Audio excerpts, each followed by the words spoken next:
한덕수 먼저입니다. 기사 같이 보겠습니다. 윤보다 먼저 헌재 한덕수 탄핵 심판 24일 선고. 어제 헌법재판소가 발표했죠.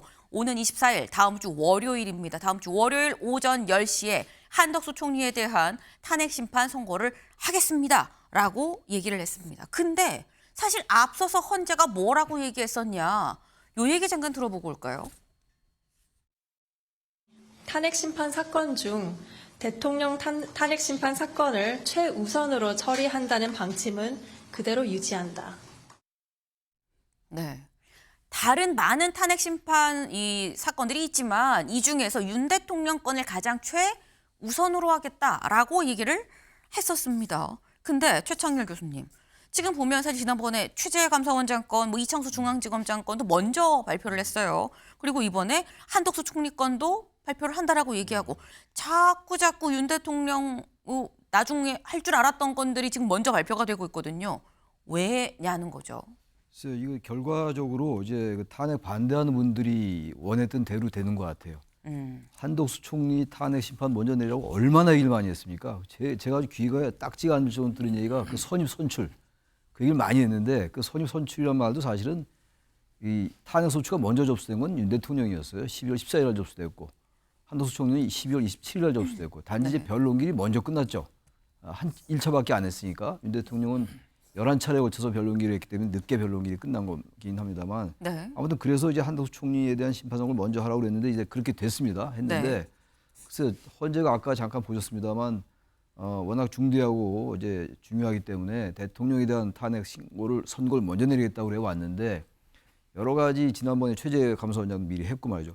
결과적으로 특히 이제 한덕수 총리에 대한 거는 지금 일정 부분 좀 겹친 부분이 있어요. 네. 계엄이 위법적인 것인가라는 문제, 그리고 특히 이제 한 총리에 대한 탄핵 사유 중에서 가장 중요한 게 제기된 것들 중에서 중요한 게 계엄에 대해서 비상계엄에 대해서 묵인 방조했느냐, 이게 가장 큰 거 아니겠어요? 그리고 여러 가지가 있을 겁니다 아마. 특히 네. 이제 국회 의결 정도수가 이제 과반으로 이제 탄핵 소추가 의결됐는데 이게 맞는 거냐? 이건 탄핵 사유는 아닙니다만 아마 이 부분도 이제 헌재가 판단할 수 있을 것 같아요. 여러 가지 쟁점이 있습니다만 아무튼 지금 일정 부분 겹치기 때문에 미리 한덕수 총리에 대한 위원이 될지 기각이 될지 모르겠어요. 각하가 될지도 모르겠어요. 네. 만약에 의결 정도수가 3분의 2로 했어야 된다라고 나오면 아예 각하가 될 가능성도 있어요. 이건 탄핵 사유에 아직 포함은 안 됐습니다만 한 총리에 대해서. 아무튼 이런 여러 가지 때문에 미리 좀 정리를 한다는 의미. 네. 그러니까 대통령에 대한 탄핵 선고 이전에 일정 부분 겹치는 부분이 틀림없이 있기 때문에 이런 어떤 쟁점을 정리한다는 의미가 있고 또 혼란을 줄이려 한다는 의미도 있는 것 같아요. 워낙 아주 탄핵 반대 세력들의 그 이제 집회에서 항상 한 얘기가 네. 한 총리 왜 먼저 선고 안 하느냐. 그 얘기는 제가 볼 때 의도는 어쨌든 윤 대통령의 선고를 좀 뒤로 늦추려는 이런 의도가 있긴 있었던 것 같은데 아마 이제 그런 것들이 이제 반영돼서 혼란도 좀 줄이고 윤 대통령 탄핵 선고에 대한 그 여러 가지 쟁점을 정리도 하고 아마 그런 측면이 있지 않을까. 그래서 빨리 선고하는 게 아니냐 그런 생각을 합니다. 네. 한덕수 총리에 대한 탄핵 심판 선고를 먼저 내리는 이유 중에는 물론 많은 이유들이 있을 수 있겠지만 아직 나오지 않은 윤 대통령에 대한 탄핵 심판 선고에 대한 어떤 부담 그리고 혼란 이런 걸 추후 좀 먼저 내놓고 줄이는 효과도 염두에 둔 거 아니겠느냐라는 말씀이에요. 이경미 변호사님. 사실 아까 선입 선출 아니냐 이런 얘기도 말씀하시긴 하셨었는데 근데 또 이게 먼저 들어온 사건 먼저다라고 얘기를 하고 지금 말씀은 어느 정도 정치적인 고려를 좀 해서 헌재에서 먼저 한덕수 총리 거부터 한 거 아니겠느냐라는 말씀을 하셨거든요. 정치적인 고려가 좀 있지 않았겠느냐라는 거에 대해서 어떻게 보십니까? 사실 좀 조심스럽게 생각을 하기로는 원래는 이제 중복되는 그 쟁점이 있다 보니까 네. 사실 헌재에서도 평일을 비공개를 하는 이유가 이런 부분들이 이제 노출되는 것을 좀 우려를 했던 부분이거든요.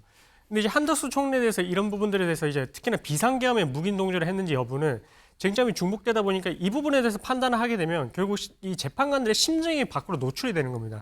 그럼 윤 대통령 사건에 있어서도 어떤 심증인지가 간접적으로 이제 드러나기 때문에 네. 저희가 좀 생각을 하기로는 이제 윤 대통령과 같이 선고를 하든지 아니면 네. 윤 대통령 선고를 먼저 하고 한덕수 총리 선고를 뒤에 할 줄 알았거든요. 그런 얘기가 나왔었죠. 예, 근데 그럼에도 불구하고 한덕수 총리부터 먼저 하는 걸 보면 조심스럽지만 쟁점이 그 윤 대통령보다는 좀 간단하다 그렇게 해석을 할 수도 있을 것 같고요. 아니면은 어쨌든 이제 사회적으로 봤을 때에도 지금 계속해서 이제 대통령의 공백 상태가 길다 보니까 네. 이게 지금 국정 운영에 있어서도 지금 차질이 계속해서 이어지고 있고 이 분열도 계속해서 이제 갈등이 심화되고 있다 보니 그리고 무엇보다도 대통령 선거가 이제 임박했다라고 했는데 계속해서 이제 선거일도 고지가 안 되니까 그런 부분들이 계속해서 혼란이 가중되는 걸 조금 막고자 하는 취지에서 뭐 아직까지는 평의가 계속 이어지고 있는 상태니까 일단 뭐 저희 평의가 이제 먼저 이루어진 판결이 이루어진 한덕수 총리부터 먼저 결정을 내놓자 네. 이런 좀 포석이 좀 깔려 있어가지고 이렇게 좀 결정을 하고 이제 선고를 하는 게 아닌가 이렇게 좀 추측이 됩니다. 다소 비교적 상대적으로 좀 사안이 좀 이 복잡하지 않은 한덕수 총리의 안 그리고 다른 것들과 다시 좀 연관이 됐으니까 하나씩 좀 주변에서부터 좀 이렇게 작게 좀 잘라가는 정리해가는 그런 차원에서 한덕수 총리권을 먼저 얘기하는 게 아니겠느냐라고 지금 말씀을 하셨는데 야당은 강력 반발하고 있죠. 조승래 대변인의 얘기 잠깐 들어보고 오겠습니다. 헌재는 박성재 법무부 장관까지는 선입 선출의 원칙을 지켜왔습니다. 그런데 왜 선입 선출을 어기고 윤석열보다 먼저 한덕수에 대해 선고하겠다는 것입니까? 이러니 헌재가 원칙을 지키지 못하고 정치적 주장에 흔들리고 있다는 국민적 의구심이 커지고 있는 것 아니겠습니까? 네.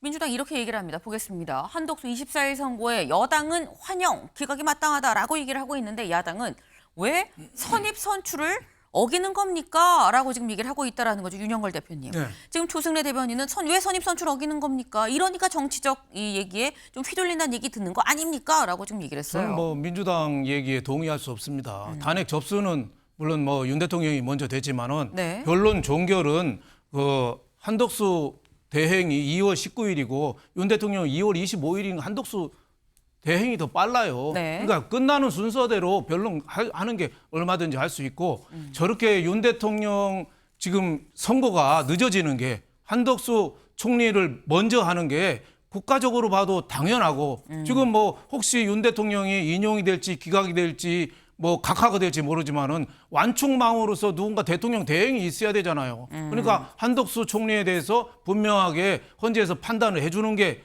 옳고 그래서 저는 당연히 했다고 보고 지금 윤 대통령에 대해서 선고가 왜 자꾸 늦어지느냐. 저는 이게 민주당의 자업자득이고 자가당착이고 자기 모순 때문에 이거 생겼다고 봐요. 네. 네, 민주당 탓이에요 이게. 맨 먼저 한 게 탄핵을 남발했잖아요. 네. 29번 했잖아요. 그러다 보니까 헌법재판소가 너무너무 바쁜 거예요. 예, 29개를 다 하고 윤 대통령까지 같이 이걸 어떻게 하겠어. 그러다 보니까 늦어지는 거고. 네. 또 민주당이 내란죄를 넣었다 뺐다 했잖아요. 네. 예? 그러니까 짜장면에 짜장이 없는 게 아니라 짜장면 시켰는데 단무지만 나온 거잖아요, 지금. 그러니까 헌법재판소도 이게 쉽지 않고 또 공수처가 또 상당히 무리를 해서 수사를 했어요. 그러니까 지금도 공수처가 수사권이 있느냐 없느냐 이게 논쟁이 되고 있잖아요. 구속 대통령 취소도 되고 이러니까 박근혜 전 대통령 탄핵 때 주심을 맡았던 강일원 전 헌법재판관은 이건 절차적으로 문제가 있다. 이런 거를 또 매일경제신문에 또 기고까지 했어요. 그러니까 이거는 순전히 저는 민주당 탓이다. 이렇게 저는 보고 있습니다. 네. 이걸 지금 민주당에서 선입 선출을 왜 안 지키냐라고 지적할 게 아니다. 민주당이 지금 이렇게 늦어지도록 먼저 행동을 한 거 아니겠느냐. 뭐 이런 취지의 지금 비판을 좀 주셨는데, 근데 어쨌거나 이 공통적으로 약간 해주시는 말씀이 혹시 이게 윤 대통령의 어떤 선고가 어떤 결과가 나올지 모르기 때문에 만에 하나를 생각해서 약간 완충망으로 이 대행이 좀 필요한 상황도 있고 그리고 비교적 윤 대통령보다 좀 사안이 간단한 거 아니겠느냐라는 말씀을 하셨거든요. 다음 기사를 좀 보겠습니다. 윤 사건보다 쟁점이 비교적 간단하다. 그리고 윤 대통령에 대한 선고 충격을 좀 줄이려는 포석이 있는 거 아니겠느냐라고 지금 이 직접 국민일보도 이렇게 썼어요. 그럼 윤 대통령 사건보다 쟁점이 간단한다면 쟁점이 뭔데? 라는 거죠. 쟁점 보겠습니다. 지금 현재 한덕수 총리의 이 탄핵 심판 관련해선 대략 한 5개 정도의 쟁점이 있습니다. 첫 번째, 아까 살짝 나왔죠. 이게 윤 대통령과 사실상 어떻게 보면 연결고리로 묶여져 있는 내용이다라는 거예요. 윤 대통령의 이 계엄 공모가 이 계엄이 불법인지 아닌지 여기서 공모를 했는지 묵인, 방조했는지 여부 그리고 국회가 추천한 헌법재판관 임명을 하지 않았던 거 그리고 내란 상설 특검 요 임명 절차 이행을 회피했다라는 거 김건희 여사 특검법을 거부했다. 여당이랑 공동 국정운영을 한다고 얘기해서 헌법과 법률을 위배했다. 크게 한 5가지 정도로 나눌 수 있다라는 건데 요건 제가 짧게 세 분 다 여쭤보겠습니다. 이제 월요일 날 오전 10시면 결과가 나와요. 요거 일단 이경민 변호사님 결과 어떻게 전망하십니까? 짧게. 저는 뭐 기각이 될 걸로 예상을 하고 있습니다. 기각이다. 네, 왜냐하면 이제 뭐 중간에 뭐 위헌 위법적인 이런 부분들이 있을 수 있습니다. 왜냐하면 이제 마흔형 재판관 임명을 하지 않은 부분도 이제 최상무 권한대행 같은 경우에 국회 구성권을 침해했다 이렇게 이제 이야기를 했기 때문에 그래서 위헌 위법적인 부분이 있지만 근데 그것이 이제 중대해야 되거든요. 그래서 중대한지 여부에 대해서 판단했을 때는 뭐 파면까지 이를 정도는 아니다라고 봐가지고 그래서 저는 기각을 예상하고 있습니다. 네, 최천일 교수님. 저도 그래요. 저도 거의 같은 얘기인데 네. 분명히 위헌적인 요소는 있다고 저는 봅니다. 왜냐하면 최상목 대행에 대해서 권한쟁의 심판에서 분명히 위헌적이다라고 얘기를 했어요. 헌재가. 따라서 이 부분은 위헌적이라고 볼 수밖에 없는 건데 과연 총리의 권한을 정지시킬 정도냐, 파면시킬 정도라는 게 하나 있고 또 하나가 윤 대통령에 대해 그 비상계엄에 대한 공무, 묵인, 방조 이제 혐의가 있는 건데 탄핵 네. 사유에 이 부분은 지금 그 국무회의 절차 같은 것도 그렇고 적극적으로 했다고 보기 좀 어려운 면이 많아요. 이 대통령의 이 비상계엄에 대해서. 네. 그렇다면 이 자체가 이 자체에 대한 판단을 안 할 수 있을 것 같아요. 그렇게 된다면 게다가 의결정족수에 대한 이 탄핵 사유는 없습니다만 의결정족수가 3분의 2가 맞다. 그렇게 된다면 이게 각하될 수 있기 때문에 저는 네. 인용될 가능성은 거의 없지 않느냐. 기각 또는 각하. 기각 그렇게 해서 또는 각하도 될 수 있다. 윤영걸 대표님. 저는 뭐 각하될 가능성이 많다고 봅니다. 각하가 크다. 예, 아예 그냥 네. 싹둑. 그래서 저는 각하될 가능성은 한 60% 되고 오. 기각될 가능성은 한 39%, 네. 인용될 가능성은 1% 정도로 보고 네. 있습니다. 왜 각하라고 보느냐? 주석 헌법재판소법에 헌법재판소에서 발간한 거예요. 그 대행일 때는 그 맡은 자리 기준으로 판단한다고 나와 있거든요. 물론 뭐 학자 간의 이론은 있습니다만은 네. 제가 보기에는 주석 헌법재판소법을 그걸 상당히 헌법재판관들이 중시하지 않을까. 그래서 기각이냐 인용이냐 판단하기 전에 네. 이거 192명으로 통과했잖아요. 네. 한덕수 대통령 대행 탄핵안이. 네. 그러니까 151명은 넘었지만은 200명은 안 된 거예요. 그러니까 아예 각하시켜서 없는 걸로 이렇게 할 가능성이 상당히 많다. 저는 이렇게 보고 있습니다. 네. 지금 세 분이 비슷한 듯하지만 다 달라요. 사실 기각 가능성이 좀 있다. 기각 각하, 뭐 인용 가능성이 낮다라는 공통점은 있지만 기각이냐 각하냐 요 여부도 아직 잘 모르겠다라는 거죠. 그런데 한덕수 총리가 사실 인용될 가능성은 지금 나와 계신 이 분들한테 얘기 들어봐도 그게 높진 않은 것 같다라는 추측은 가능한데 그럼에도 불구하고 한 총리에 대한 이 탄핵 심판 선고가 중요한 이유 이겁니다. 다음 기사 볼까요? 한덕수 먼저 결론 내는 헌재 윤 선고의 가늠자가 될 수 있다. 윤 대통령의 이 탄핵 심판 선고에 어느 정도 좀 가늠을 해보는 가늠자는 될 수 있는 거 아니겠느냐라는 거죠. 왜? 아까 한덕수 총리의 이 탄핵 심판 5개 쟁점이 있었죠. 그중에 첫 번째 다시 한번 볼까요? 첫 번째가 이거였습니다. 윤 대통령의 12.3 불법계엄 공모 묵인 방조 혐의. 요 부분에 대해서 헌재가 어떻게 판단을 할 것이냐라는 거죠. 근데 요 부분이 이경민 변호사님. 만약에 그럼 어제 이 24일 날 이 헌재에서 내놓는 게 요 부분에 대해서 인정을 한다고 하면 윤 대통령의 탄핵 심판 선고도 인용 파면 쪽으로 갈 가능성이 더 높다고 볼 수 있는 거 아닙니까? 그러니까 이제 윤 대통령 같은 경우에도 5가지 어쨌든 크게 이제 쟁점이 있다 보니까 네. 그 중에 이제 비상계엄 선포와 관련해서는 뭐 당시에 이제 경고성 계엄으로서 국가 비상사태에 준하는 그런 사태가 맞았냐 이렇게 주장하고 있거든요. 그럼 한덕수 총리 같은 경우에 지금 선고를 할 때 방조, 그러니까 묵인 방조이기 때문에 정범, 그러니까 윤 대통령이 이제 비상계엄을 선포를 했다는 그런 이제 어쨌든 주도적으로 이제 했던 사람이기 때문에 네. 그 행동이 비상계엄이라는 게 어느 정도의 위헌 위법성이 있는지 여부에 대해서는 판단이 나오고 동시에 네. 거기에 대해서 방조한 정도가 어느 정도인지 이렇게 이제 아마 결론이 나올 거거든요. 네. 그럼 이런 부분들이 결국 비상계엄 선포가 위헌 위법성이 어느 정도인지가 같이 딸려서 올 수밖에 없어가지고 네. 그래서 이게 윤 대통령 선거에서 가늠자가 될 것이다 이렇게 이제 판단을 하는 것입니다. 근데 물론 이 비상계엄 위헌 위법성이 크지 않다라고 판단을 하면 네. 나머지 이제 또 다른 또 이제 사유들이 또 있기 때문에 뭐 포고령의 위헌성이라든지 아니면 국회에 뭐 봉쇄를 하려고 했던 그런 부분들만으로도 만약에 위헌성이 크다라고 하면 또 파면이 될 수는 있어가지고 뭐 반드시 이제 직결되는 건 아니지만 어쨌든 비상계엄 선포와 관련해서는 하나의 가늠자가 될 수는 있을 것 같다. 네. 이렇게 보고 있습니다. 그럼 요것도 한번 여쭤볼게요. 아까 윤영걸 대표님이 말씀하신 게 각하될 가능성도 상당히 있다고 본다. 왜? 다른 거를 논하기 전에 일단 이 찬성이 200이 넘게끔 대통령을 탄핵시킬 때의 기준으로 200명 넘게로 해야 되는 건데 150명 넘는 기준으로 넣지 않았느냐.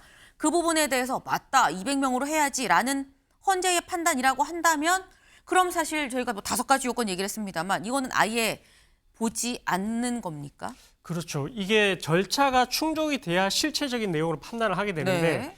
각하가 된다라는 말은 이제 어쨌든 국회에서 이런 소추 의결한 게 이제 정족수가 채워지지 않았으니까 그러면 이제 이 부분에 대해서는 살펴보지 않고 그냥 각하라는 판단을 한다라고 이제 결론을 내버리거든요. 네. 근데 뭐 조심스럽지만 한덕수 총리에 대해서 이게 윤 대통령 사건하고 쟁점이 중복되는 부분이 있음에도 불구하고 선고를 한다는 걸 보면 각하의 가능성도 배제는 할 수는 없을 것 같습니다. 그렇기 때문에 먼저 선고를 해버리고 네. 나머지 부분에 대해서는 어차피 이제 실체적인 부분에 대해서는 뭐 심증이 드러나는 게 아니니까 네. 이후에 논의를 이어가겠다 이런 취지로도 해석이 될 수 있어가지고 그래서 뭐 각하 가능성이 아예 없다라고 볼 수도 없을 것 같고 추가적으로 또 문제가 되는 게 한덕수 총리 같은 경우에도 윤 대통령과 마찬가지로 내란죄를 소추사에 넣었다가 뺐거든요. 네. 철회를 했거든요. 네. 그 부분에 있어서는 윤 대통령 같은 경우에도 이거는 이제 국회 소추사유의 80%가 이제 제외됐기 때문에 의결이 없는 지금 이것이 소송 요건을 결여한 게 아니냐 이런 주장을 했던 부분도 있어가지고 이번에 이제 한덕수 총리 같은 경우에도 이제 의결 정족수뿐만 아니라 네. 내란죄를 철회한 부분에 대해서도 이제 판단이 나올 수는 있어가지고 아하. 그래서 그 두 가지로 이제 아마 각하가 되는지 여부도 좀 중요할 것 같습니다. 지금 말씀을 들어보면 만약에 아예 그냥 각하가 돼버리면 이게 윤 대통령 선거의 가늠자도 안 될 수도 있다라는 지금 그런 말씀인 거예요. 근데 지금 이 국민의힘에서 법조 출신 의원들은 또 이렇게 얘기를 하고 있습니다. 들어보고 오실까요? 결국 그동안의 민주당의 국정마비에 대한 판단이 많이 들어간다면 대통령 탄핵에 대해서는 오히려 더 긍정적인 결과를 예측할 수 있지 않을까 조심스럽게 생각합니다. 네. 글쎄 그거는 뭐 별개의 사건이다 이렇게 보고 있고 저는 대통령 탄핵도 좋은 결과가 있을 것이다 이렇게 저는 보고 있습니다. 네. 권성동 의원은 뭐 다른 건이지만 하지만 어쨌거나 윤 대통령 건은 좀 잘 나올 거야라고 얘기를 하고 있고요. 나경원 의원의 경우는 야당의 과도한 탄핵 남발에 대해서 헌재가 좀 판단을 하지 않겠느냐. 그렇다고 하면 이건 윤 대통령한테도 뭔가 플러스되는 요인으로 나올 것 같아라고 얘기를 지금 하고 있습니다. 최천일 교수님, 국민의힘에선 한덕수 총리의 탄핵 선고가 우리한테는 일단 무조건 플러스야, 도움이야라고 생각을 하는 것 같아요. 저는 그렇게 생각하지 않아요. 저분들은 당파성 있는 분들이니까 기본적으로 저분들의 말을 100% 믿을 수가 없습니다. 저 두 분 다 법률가긴 합니다만 네. 법률가 이전에 지금 특히 나경원 의원 같은 건 거의 뭐 극우적 발언을 가끔 할 정도로 저쪽에 가 있는 분이기 때문에 저건 법률가로서의 말로 받아들이기 어려워요. 정치인으로서의 말이기 때문에 네. 저와는 별로 신빙성이 없다고 저는 그렇게 말씀을 드리고 싶고 조선일보에 저것도 믿기가 좀 어려운 게 그러니까 형식놀이상으로 맞아요. 윤 대통령과 이제 이 한 총리가 중첩된 부분이 분명히 있죠. 왜냐하면 비상계엄에 관련된 부분이 분명히 있잖아요. 지금 네. 한 총리의 탄핵 사유의 첫 번째가 일단 그 비상계엄에 대해서 공모했느냐, 무기했느냐, 방조했느냐 이게 있기 때문에 네. 분명히 외형적으로 외관에 있어가지고 비슷할지 모르겠으나 한 총리는 계엄에 가담한 사유가 커 보이지 않아요. 지금 현재로 볼 때 비중이 크지 않다고요. 비중이 크지 않기 때문에 윤석열 대통령의 탄핵 여부와 이정 여부와 바로 연관짓기가 대단히 어렵다는 생각이 들고 바로 그렇기 때문에 한 총리의 탄핵 결정의 계엄의 위헌 위법성에 대해서 크게 얘기 안 할 수도 있어요. 헌재가. 네. 따라서 지금 윤석열의 가늠자가 될 수는 있겠으나 그게 전 상당 부분 상당히 비중이 떨어진다. 그래서 기각이 됐기 때문에 기각이 만약 된다면 기각을 많이 점치는 거 아니겠어요? 기각이 된다고 해서 윤 대통령의 그 기각 각하 이거는 보기 어렵지 않냐. 같이 연관시키기 어렵다. 저는 그렇게 생각합니다. 네. 같이 연관하는 것 자체가 좀 무리다라고 지금 말씀을 하셨는데 사실 여기에 대해서 이 민주당 입장에선 이럴 수 있는 게 다음 기사를 좀 같이 볼까요? 한덕수 선거 변수의 최상목 탄핵 스텝9인 민주당입니다. 네. 민주당 입장에선 스텝이 좀 꼬였다라는 거예요. 왜? 이 최상목 대행에 대해서 지금 이 마은혁 재판관 임명 안 한다고 지금 탄핵을 하겠다라고 얘기를 했죠. 했는데 이거 기각돼서 한덕수 총리 돌아오면 탄핵하거나 말거나 의미가 없는 거 아니겠느냐라는 겁니다. 근데 지금 저희가 이 얘기를 하고 있는데 지금 댓글로 이런 질문이 지금 올라왔어요. 한덕수 총리의 탄핵이 각하가 되면 최상목 대행이 임명한 헌법재판관은 어떻게 되는 겁니까? 라는 질문이 올라왔습니다. 요거 이경미 변호사님 어떻게 되는 겁니까? 무효입니까? 그렇죠. 이게 각하가 되면 애초에 어떻게 보면 이제 그 한덕수 총리가 계속해서 그 직을 수행을 했어야 되기 때문에 네. 그렇게 된다면 이제 최상목 권한대행이 이 임명을 한 것은 무효가 될 수밖에 없죠. 그렇게 이제 판단을 해야 될 것 같고 그러면 이후의 절차들도 사실 이제 뭐 좀 문제가 될 수는 있어가지고 네. 좀 법리적으로 그런 부분들을 이제 앞으로 좀 헌재 재판관들도 좀 중요하게 볼 것 같습니다. 무효가 될 수밖에 없다. 만약에 각하가 돼서 한덕수 총리가 돌아온다고 하면 지금 2명을 이 최상목 대행이 넣었는데 이 임명을 했는데 8명이 그래서 됐는데 이게 다시 6명으로 갈 수 있다라는 지금 그 말씀이에요. 이렇게 되면 또 완전히 판이 다시 바뀔 수 있다라는 거죠. 예, 최 교수님. 근데 그건 짧게. 저는 법률가는 아닙니다만 네. 그렇게 된다면 각하라는 게 절차상의 문제가 있기 때문에 아예 심판하지 않겠다라는 거거든요. 네. 근데 그렇게 되면 만약에 최상목 대행이 임명했던 재판관이 문제가 된다? 그러면 지금 최상목 대행이 거부권을 9번 행사했어요. 네. 그럼 9번 행사한 거부권은 어떻게 되는 것인가? 이런 문제가 또 나올 수 있기 때문에 저는 그건 그때의 재판 결과 때문에 기각 또는 각하가 나온 거라 하더라도 최상목 대행은 나름대로 일단 그때 직무가 정지됐잖아요. 국회에서 탄핵 소추가 의결이 됐기 때문에 한 네. 총리의 그 직무가 정지돼서 지금 판단 내리는 건데 그동안 했던 최상목 대행의 모든 국정 행위가 무효다. 그렇게 보기는 좀 어려울 것 같은데요. 여러 가지 판단이 필요하겠으나. 네. 그리고 그렇다면 지금 그 2명의 재판관을 다시 임명을 무효로 한다? 그건 사실상 불가능에 가까운 얘기이기 때문에 그건 좀 어려울 것 같아요. 제가 볼 때. 네, 윤 맞지 대표님. 않는 것 같습니다. 그건. 네. 제가 네. 보기에는 뭐 이론하고 현실하고 사이에서 네. 타협점을 좀 찾아야 되지 않겠느냐. 타협점. 만약에 한덕수 대행이 네. 에 대해서 각하가 된다면은 네. 3가지가 무효가 됩니다. 네. 그때 탄핵 결의한 거 그것도 정족수가 틀린데 했으니까 우원식 국회의장이 무리해서 한 거니까 그 자체가 무효가 되고 네. 또 하나는 최상목 대통령 대대행 된 게 무효가 되죠. 네. 또 하나는 헌법재판관 2명, 정계선 또 그 조한창 헌법재판관 2명 된 거, 그 사람도 무효가 되죠. 네. 그건 이론상이고 네. 현실상 어떻게 다 과거를 만약에 서류 소급할 수 있겠느냐. 가짜 서류로 입사를 해서 대표가 된 사람이 도장을 찍었는데 그게 다 무효로 되느냐? 그러면 회사 문 닫아야죠.